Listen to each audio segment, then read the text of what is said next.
Homeopathy की सारी छोटी बड़ी खबरों के लिए कीजिए मेरे चैनल को सब्सक्राइब नाउ का बटन दबा के साथ ही साथ दबा दीजिए बेल आइकन भी। तो चलिए आइए जानते हैं कि आज की न्यूज़ क्या है। सवाल बहुत ही इंटरेस्टिंग है। माई पेंटिंग एंड माई स्केच से आपने जो पूछा है कि चेयरमैन साहब से मेरी बात होती है कि नहीं, तो बीटीएससी की बहुत सारे अधिकारी हैं जिनसे मेरी बातचीत होती है। रही बात चेयरमैन साहब से, तो उनसे भी मेरी बात होती है। और मुझे लगता है आपके सवाल का जवाब आपको मिल गया होगा। और इन्फॉर्मेशन की जहाँ तक बात है तो यस, इन्फॉर्मेशन भी अब डायरेक्टली उनसे तो कई बार होता है कि आप नहीं पूछ सकते हैं, राइट। और कई बार ऐसा भी होता है कि आपको जानकारियाँ खुद ब खुद मिल जाती हैं। आगे बढ़ते हैं और ये जानते हैं कि आ जाएगा मेरिट लिस्ट। अच्छा, और यह 22 को बोला था, 24 हो गया। रुकिए, थोड़ा सा रुकिए और ये समझिए कि या तो आप मेरी वीडियोस को पूरा नहीं देखते हैं और या तो सिर्फ आप पहले कमेंट करते हैं या पहले के कमेंट सारे देखते हैं। 22 को कहा था मैंने, राइट। उसके बाद मैंने वीडियो जो है, एक क्वेश्चन पूछा गया था कि 22 को आप किस बेसिस पे बोल रही हैं, तो वो भी मैंने कहा था कि 10 दिन का समय लगेगा एक्टिवेट होने में।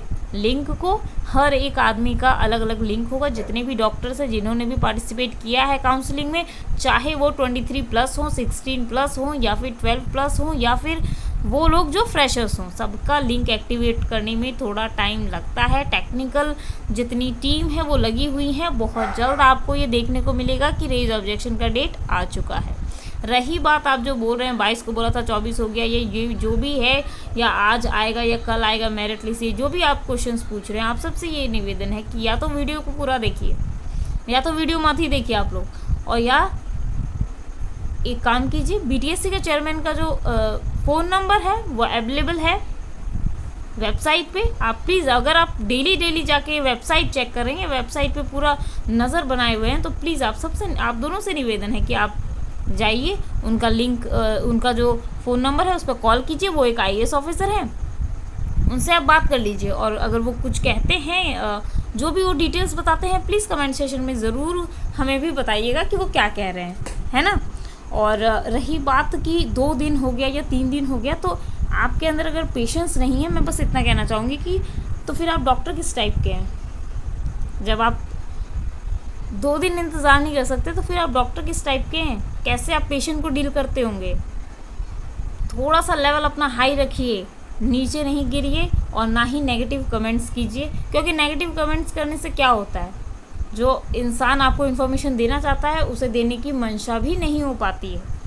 इसीलिए कृपया दूसरी बार जब भी आप कमेंट करें थोड़ा सा ख्याल रखें। अब बात कर लेते हैं लाइव स्ट्रीमिंग की। तो आपसे सब बात कर लेंगे। अगर आप लाइव स्ट्रीमिंग से जुड़ेंगे तो अनुराग वर्मा जी का कहना है, आपने बहुत अच्छा सुझाव दिया, उसके लिए बहुत बहुत शुक्रिया।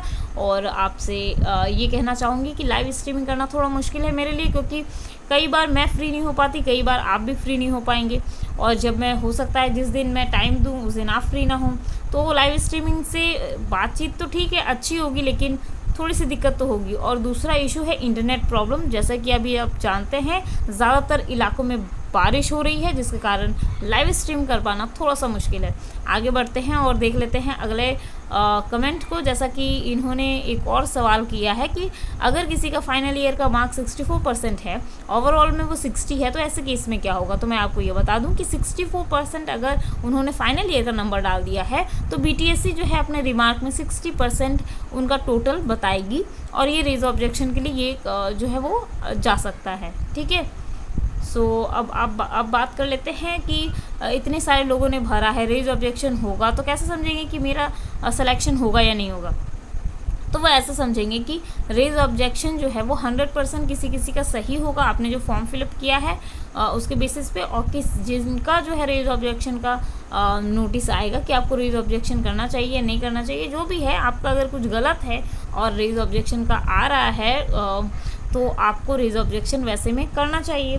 वो आपके ऊपर है, करेंगे नहीं करेंगे, जो भी आपको जैसा सही लगे, ठीक है। और रही बात जिनका 100% सही है, रेज ऑब्जेक्शन का कोई ऐसा आपको नहीं लगता कि आपको करना चाहिए, तो आप ये समझ के चलिए कि आपका लगभग मेरिट लिस्ट में नाम आना, मैं कह सकती हूँ कि ये 99% आपका ये चांस है कि आपका जॉब हो रहा है।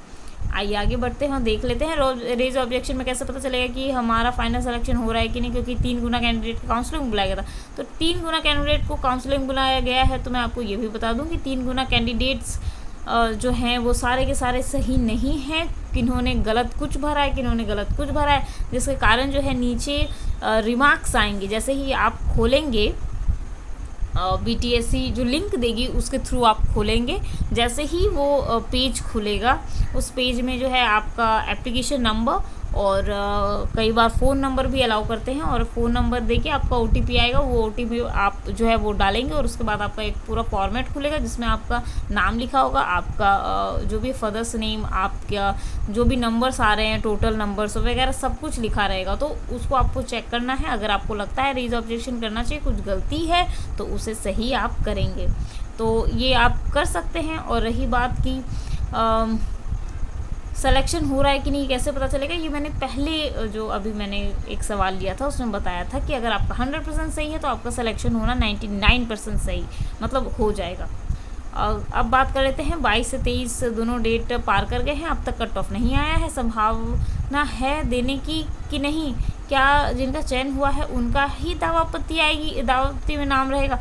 तो पहले मैं बता दूँ 22 गया, 23 गया, कोई दिक्कत नहीं है, 24 भी गया है ना, आपके हिसाब से और भी दिन चले जाएंगे। तो देखिए कुछ दिक्कतें हैं, इससे मैं इनकार नहीं कर रही हूँ, कुछ दिक्कतें हैं, लेकिन जो सही इन्फॉर्मेशन थी कि 22 तक आ जाएगा तो वो रियल डेट थी 22 तक आने की।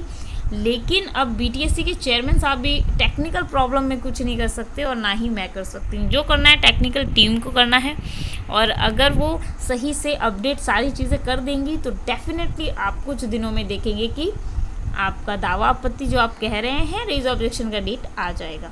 और रही बात आपने कहा चयन, दावा आपत्ति एक जिनका चयन होगा उनका ही सिर्फ दावा आपत्ति नहीं आएगी, सबका आएगा। जिनका भी गलत हुआ है सबका आएगा। रेज ऑब्जेक्शन करने का एक चांस मिलता है जिसमें आप जैसे कि डेट ऑफ बर्थ गलत हो गया है या कुछ गलत हो गया है तो आप उसे सही कर सकते हैं।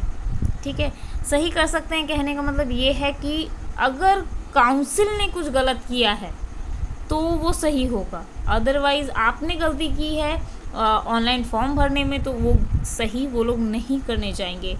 ठीक है, तो डिले होने का कारण सिर्फ और सिर्फ मैं आपसे ये कहना चाहूँगी डॉक्टर सुजीत कुमार जी कि डिले होने का सिर्फ एक कारण है टेक्निकल इशू।